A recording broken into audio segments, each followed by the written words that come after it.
You will beware. You're in for a scare. 12 disturbing Goosebumps monsters that scared the hell out of us back in the day. Back in the 1990s, author RL Stine gave us his masterpiece of horror book series called Goosebumps, written specifically for the age group of 9 to 12. Hello, I'm RL Stine. I write the Goosebumps books. These books became a stepping stone in the world of fiction and allowed Stine to become a favorite for young fans of horror. Since its first publication, the writer sold more than 400 million copies worldwide. Not only is he compared to the likes of Stephen King, but many believe that Stine and JK Rowling are the greatest children fiction writers of all time.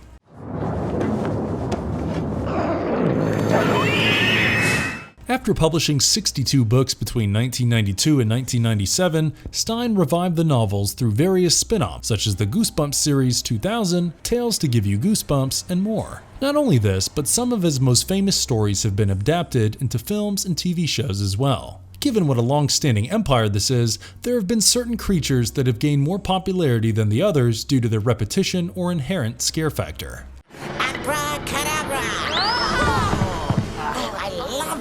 Today, we recall some of our favorite monsters from the 1995 Canadian-American TV series Goosebumps, based on Stine's tales, and subsequently take a trip down memory lane.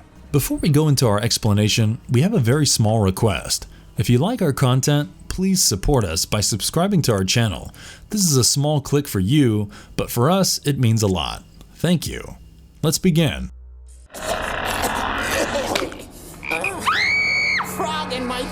Slappy the Dummy. Slappy the Dummy was carved by an ancient sorcerer out of coffin wood and comes with a set of words on him. Karu Mari Odana Loma Malonu Karano. Remember, Amy? You spoke the words. Karu Mari Odana Loma. Malonu Karano? Whoever reads these words out loud brings Slappy to life, and he in turn makes them his slave. He has curly red hair and a set of bright blue eyes along with a chip on his lower jaw that allows him to move while speaking. Slappy has a sadistic nature and likes to torture his slaves. You are my slaves, just like Rockhead over there. According to him, humans are the dummies and they must all obey him or succumb to his powers. Episode 10 of the first season is titled Night of the Living Dummy, and it tells the story of middle child Amy, who is ecstatic to get a new dummy as a gift from her father. She wants to practice with it to outshine her siblings on family nights with her performances. Soon things start going very wrong and Amy knows exactly who is responsible, her new puppet Slappy. While her family continues to blame her, she tries to convince them that it is all happening because of Slappy. Hey, Sarah. Wanna play?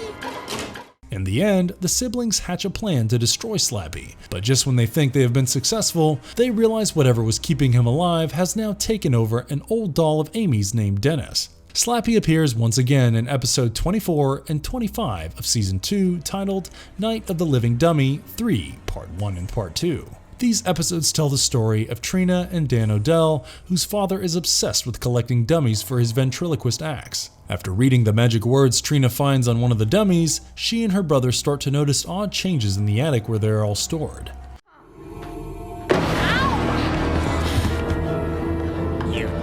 Soon the puppet starts showing up all over the house with no one having any memory of taking them out of the attic. Although the Odells are not able to put Slappy to sleep, they are able to get rid of him. When their evil cousin Zane rats them out to their father, Trina and Dan hand him Slappy as a parting gift and watch them drive away, and Slappy winks at the Odell kids. In a later episode in season 3 titled Bride of the Living Dummy, we see certain hints towards the existence of Slappy in the Goosebumps franchise. The episode, however, does not feature him, but only a female dummy that is supposed to be Slappy's love interest.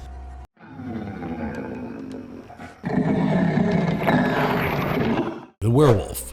This monster appears in episode 18 and 19 of season 1 titled The Werewolf of Fever Swamp Part 1 and Part 2. The story begins when Grady and Emily Tucker come to live in Fever Swamp with their father. The two take an immediate dislike to the place because of its damp weather, creepy old dudes, and a rather twisted history. According to their new friend and local resident Will, the place got its name after all the residents came down with the terrible fever that made them go mad. Because the old lady who lived there went into the swamp one day and never came out. Feeling lonely in a new place, Grady adopts a stray dog and names it Wolf due to its ragged appearance. But soon after, dead rabbits start showing up, and some of his father's deer that he was using for his experiments are killed too. Since everyone believes Wolf to be the culprit, Grady has no choice but to let the dog go. That night, he walks out into the swamp and gets attacked by a werewolf. His dog, Wolf, jumps out of nowhere and fights the creature off, saving Grady. Although he loses consciousness, Grady understands during the attack that the werewolf is none other than his new friend Will. There's gotta be something we can do. No, leave. On hearing his son accounts, Grady's father goes to investigate Will, but finds his house is unoccupied and they never hear from Will again. Because of this attack, Grady has now turned into a werewolf himself, and the story ends with him and Wolf running side by side through Fever Swamp at night. The werewolf stands as tall as any regular-sized monster, but looks way more menacing due to his fangs and angry-looking face. The werewolf is as vicious as Will's human form is sweet and helpful. As most werewolf tales go, sometimes the person is aware of being a werewolf and sometimes they are not. Which one of that is true in Will's case is never revealed to us. My face forever. The Haunted Mask. Stine has invested a considerable amount of his time in The Haunted Mask, as there are 4 books featuring this mask as the main antagonist. The Haunted Mask is the result of a failed experiment by a shopkeeper who hated his own face. He was positive that if he created a beautiful face out of human flesh, which stuck to the wearer's original visage forever, he would be able to accomplish self-love. You can. With a symbol of love. But things go sideways and the mask turns into a monstrous mug, reflecting who the shopkeeper was on the inside. Many failed experiments led him to abandon his project, and he put aside his mask collection in a room no one had access to. The shopkeeper called these masks the Unloved, and they sat in the abandoned chamber, waiting to possess another human. Now, your eyes will see through mine. The Haunted Mask Part 1 and 2 are the first and second episode of Season 1. They tell the story of Carly Beth, a young girl tired of being pranked. On Halloween night, she is determined to find the scariest mask possible and use it to frighten those that humiliated her. When she goes to purchase the mask, the store owner warns her against it, but she ignores his advice and goes for it anyway. Much to her dismay, she realizes that the longer she wears the mask, the more it alters her personality. Eventually, it becomes impossible for her to take it off, as it has an evil mind of its own. Left with no other option, Carly returns to the shopkeeper, who tells her the only way to get rid of the mask is to find a symbol of love. Run! Run! This is where Steve, one of the guys who used to prank her, comes in, as he admits that he only did it because he liked her. This confession of love inadvertently saves Carly from the Haunted Mask. The Haunted Mask 2 Parts 1 and Part 2 are a continuation of the story, with Steve more in focus this time. The story stretches over episode 11 and 12 of Season 2. Unknown to the dangers of Carly's mask from previous Halloween, Steve wishes to own one that looks just as scary. Despite Carly refusing to tell him where she got the item from, Steve is able to find a creepy stranger who leads him to the mask in an abandoned basement. While all this goes down, he remains unaware that the mask has been pursuing Steve all along for the same evil intentions it had with Carly. In the end, Carly and Steve join hands with their friends Sabrina and Chuck, and together they are able to fight against its evil and burn all the unloved.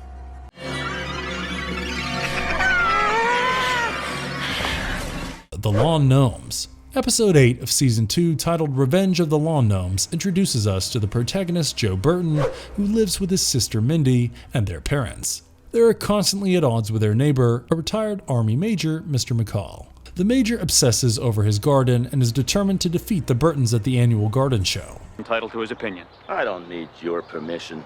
The contest judges will tell you which garden is best. Joe's father brings home lawn gnomes for their backyard with the intention of giving it a fresh look for the awards. But Joe can tell from the very start that something about these unnaturally large gnomes is off-putting. The morning after the gnomes are bought, Mr. McCall comes over to the Burton house to complain about his garden being trespassed into and destroyed. He says he knows it was the work of Joe, who has always wanted to ruin his botanical area, but Joe denies all accusations. It does not take Joe long to figure out that it is the work of the garden gnomes that come to life every night and wander into McCall's garden and destroy it. What's going on down here? Joe and Mindy follow the gnomes at night, only to realize that they are outnumbered. They are only able to escape when the Major turns on his garden lights, which inadvertently freezes the gnomes in place. Mikhail carries the terracotta figures through the dark passage between his house and his neighbors to put it back in place, and it is in the darkness that the gnome comes back to life and attacks him. The next morning, judges for the garden show arrive and claim that they cannot give the Burtons the award due to the presence of a hideous lawn ornament. When the family walks over to see what they are talking about, they are horrified to find a gnome that looks exactly like Major Mikhail. The gnomes are about 3 feet tall and have grumpy expressions on their face. When they come to life, these expressions remain intact and act in accordance with their violent nature. While one of them is dressed in a red pointy hat, yellow, full-sleeve t-shirt and sky blue pants, the other wears a blue hat, red t-shirt, and navy blue pants. As usual, certain creative liberties led to the television adaptation being a little different from the book. In the episode, the kids are significantly more invested in their father's efforts to win the garden show, unlike the book where they are obsessed of his obsession with something so trivial. Not only this, but the introduction of the additional lawn gnomes came out of nowhere in the episode, whereas the readers got a backstory about them in the book. Most notably, light freezes the gnomes in the episode as opposed to a dog whistle doing the job in the book.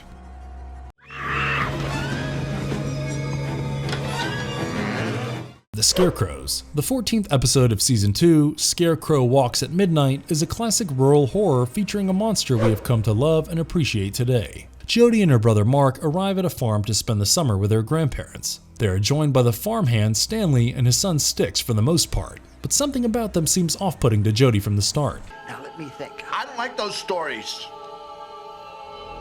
They make me scared. The grandfather does not narrate scary stories like he used to all the time, while the grandmother has suddenly stopped her habit of cooking. In one of the earlier scenes, we see a scarecrow knocking on the windows at night, and Stanley warns the kids the next morning about them coming to life every evening. Soon, all this talk about the creepy scarecrows starts to get under Jody and Mark's skins, making them paranoid.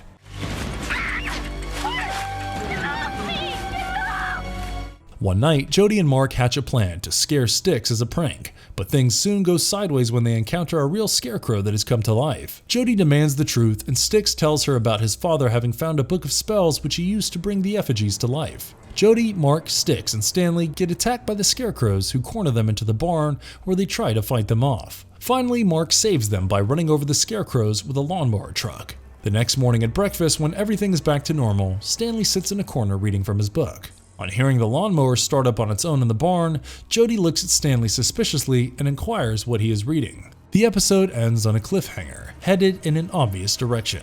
Staying very true to the art on the book cover, the scarecrows in the episode are seen wearing ragged farmer clothes and hats, and stand tall above the regular-sized humans. They have wooden stick frames and are primarily made up of straws like most scarecrows are. There are 2 major changes in the episode from the book, one being the scarecrows are crushed under the lawnmower as opposed to being set on fire, and the other being Stanley accidentally bringing the lawnmower to life in the end as opposed to a teddy bear.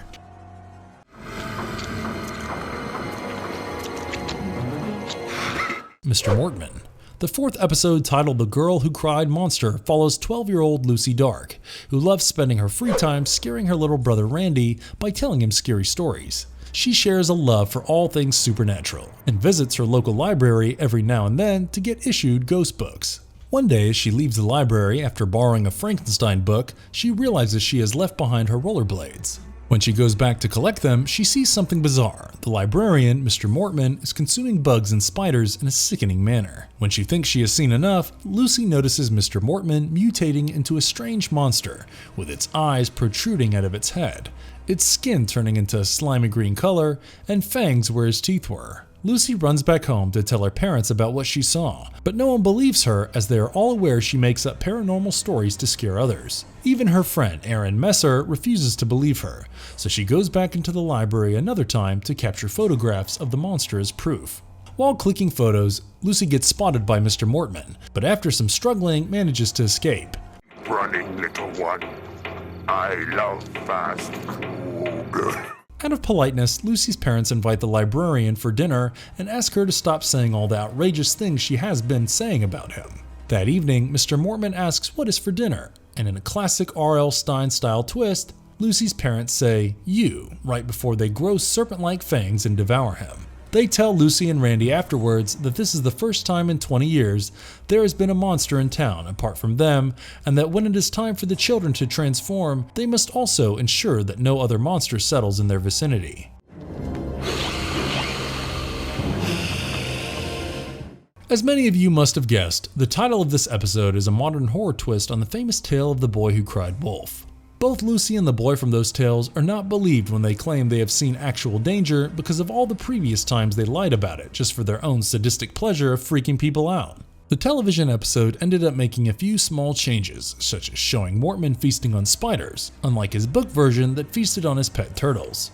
Another major change was Lucy's parents inviting Mortman to dinner, whereas in the book, it was Lucy's friend Aaron who tells the parents about Mortman being a monster as he had seen it himself. This convinced them that their daughter was telling the truth after all.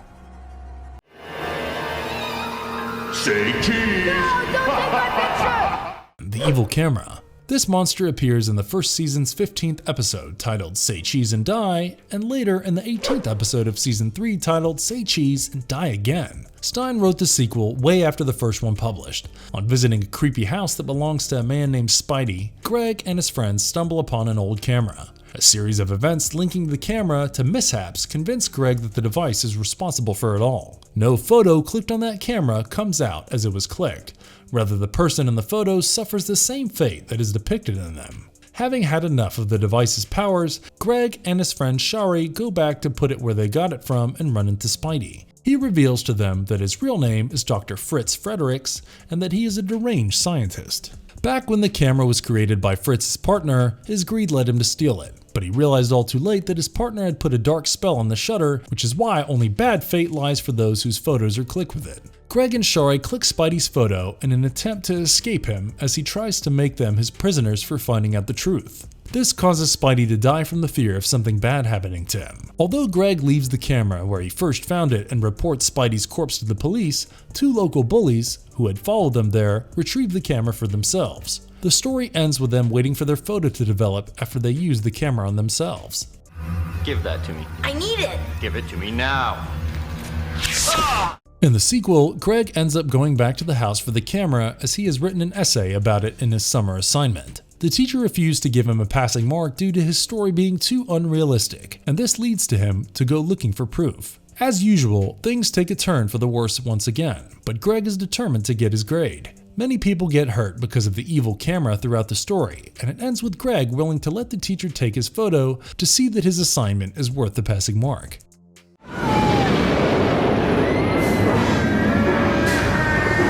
Rip the Cat.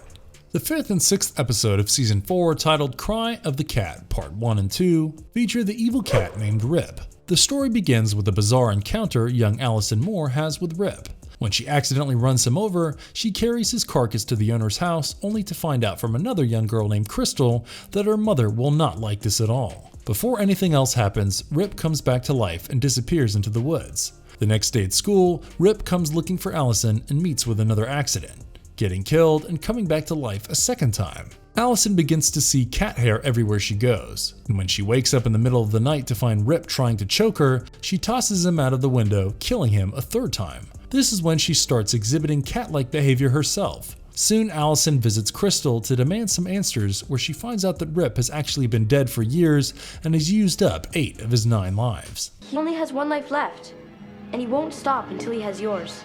Crystal introduces Allison to her mother, who is half human and half cat.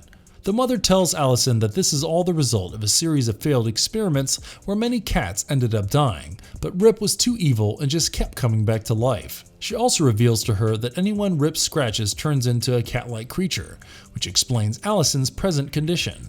Amidst all this chaos, Rip and the other undead cats arrive, demanding a sacrifice, and Crystal's mother offers Allison in place of Crystal.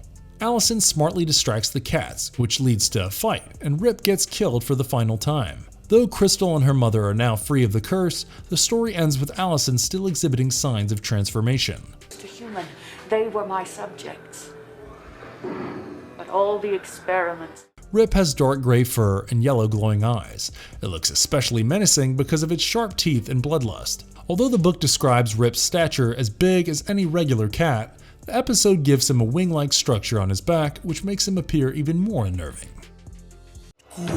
Remember, Commander, 1 seed for each. Creeps. The 19th episode of Season 2, titled Calling All Creeps, deals with the dynamics of middle school bullies. Tired of getting picked on by his seniors, 6th grader Ricky Beamer decides to take matters into his own hands. He attempts to give out his bully, Tasha McClane's phone number with a message inviting all creeps to call her after midnight. However, this plan backfires as Tasha finds out and gives out his number instead, which leads to Ricky getting eerie calls at night. One day on his way to school, Ricky is met with his 3 bullies who suddenly transform into the creeps that had been calling him. They have human bodies with slimy amphibian heads and frog-like tongues who are now referring to Ricky as their master. They force him to put in a bunch of black-colored seeds into the school lunch so as to transform all the other kids into creeps as well. Here are the identity seeds.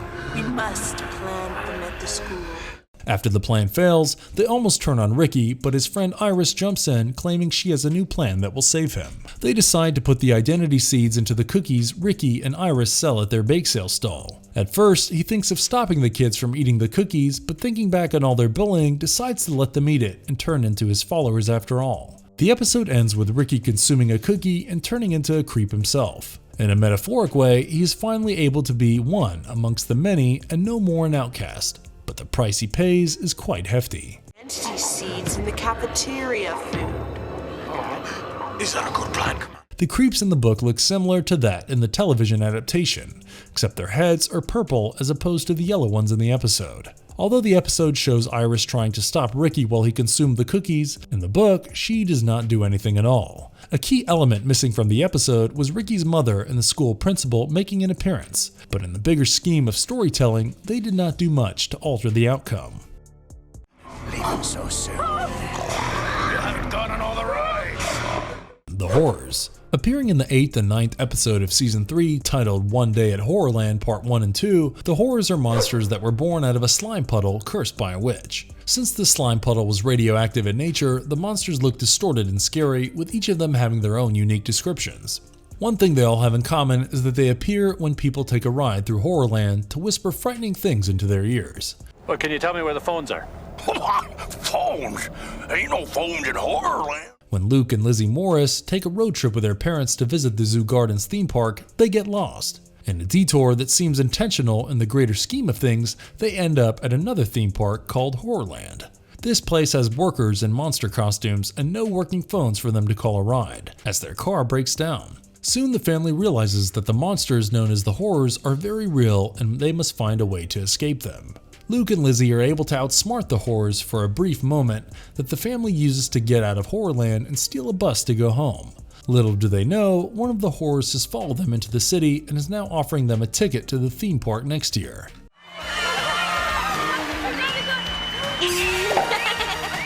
The Horrors have green, scaly bodies and faces with black-colored horns. Although the television adaptation makes most of them look similar, the book has described them to have different personalities, with a couple of them even being helpful.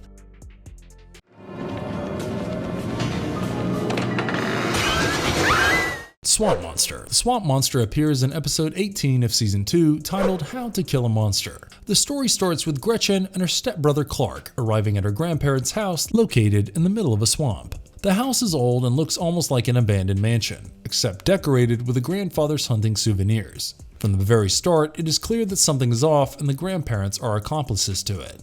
One day, while playing hide and seek, Gretchen and Clark stumble upon a room that they did not know was off limits. On entering, they see a gigantic creature that looks like a crossbreed between an alligator and a giant turtle. The kids name it Swamp Monster because of its slimy orange outer skin with scales on it. While trying to outrun the monster, they lead it off an edge where it seemingly falls to its death. But the beast returns and Gretchen quickly thinks of a solution to distract it for some time. Assuming that it would be willing to eat anything, the kids prepare a gravy using every edible item available to them and feed it to the monster, after which it passes out. When it wakes up again, it attempts to eat Clark's arm, but ends up vomiting all over the place as it is allergic to him. The episode has a sort of abrupt ending as we see the kids running out into the swamp, and then realizing there are more monsters out there that come out after dark. There is no explanation on why the monster passes out after consuming the food Gretchen and Clark prepare for it, or why it was allergic to Clark.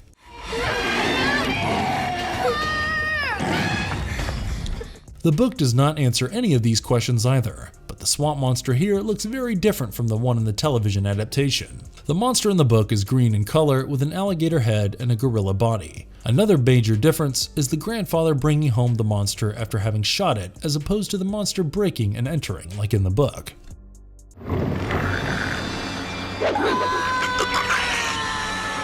The Blob. The Blob is a slimy pink creature that looks angry for the most part and has a large tongue that eats anything or anyone in its way. It makes an appearance in the 23rd episode of Season 2 titled The Blob That Ate Everyone. The story revolves around Zachy Beauchamp, who is an aspiring horror writer. He had been writing about the adventures of the Blob monster for a while he stumbles upon a typewriter he is extremely fascinated with. As soon as he begins writing a story on the typewriter, each sentence seems to come true, and this frightens Zachy's friend Alex. In the dark house, so what? So this, you wrote about the storm and the storm started. Despite her telling him something is wrong with the typewriter, Zachy continues to write his story about the Blob. In a strange turn of events, the whole town runs scared the next day, with many people complaining about having seen a monster. When Zachy sees the Blob terrorizing the town, he tries to make amends by writing the end of his story, but the keys get stuck just as the Blob enters his room. Zachy feels that it is up to him and not the typewriter to determine how the story goes, and proceeds to wish upon the Blob being gone and all the townsfolk being returned. Now I have to retype the whole story. I think you got bigger problems than your story. The story ends with us finding out that the whole thing was actually something the Blob was narrating to his own monster friends. When they express their disapproval of the sad ending and demand that the Blob eat everyone in the end, he takes it into consideration and rewrites the ending himself. And if you liked our content, don't forget to leave a like and subscribe to us if you haven't already. Have a good one and be safe. Thanks everyone. Thing as a werewolf. Time for me to say goodbye. Have a scary night, everyone.